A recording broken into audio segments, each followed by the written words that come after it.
I had some more thoughts on this bone because it's a very interesting piece if you analyze it. For one, the symmetry. If you were to, in any bone, cut the line down, but you notice how it's got this recessed piece and then this recessed cut, so it's a similar shape on each end.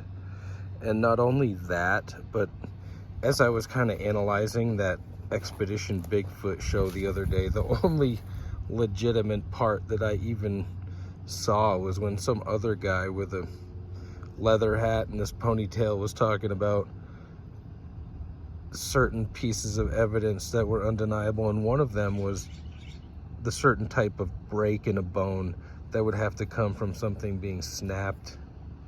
And I thought about that. Actually, that was a very interesting thing that he said, so I was considering that and thinking that I need to learn more about that aspect of the bone and kill evidence that I'm finding.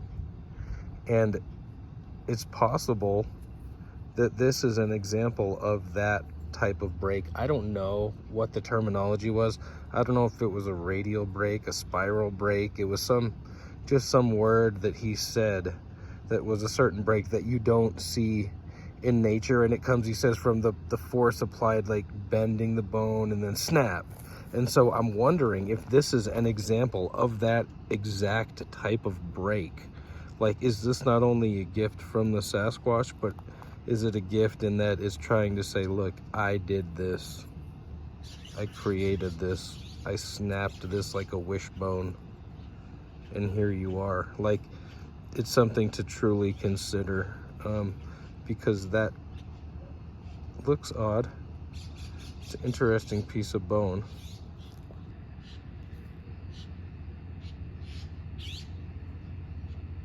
But you tell me, doctor, what do you think about it all?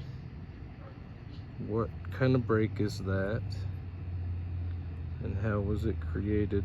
I was initially looking for tooth marks, etc., because I've found blatant scrapes on fresh bone with living, pink and red material all over it, where teeth scrape marks, flat scrape marks have gone down the bone to get the meat off, and that was blatant evidence. This is a little more subtle, but upon further analysis, I think it's very telling to do the quote-unquote forensics on it, the forensic analysis.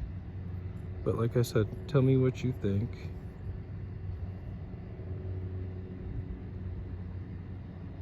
Just take the time to consider it. There's never a rush when you're looking for the right answer.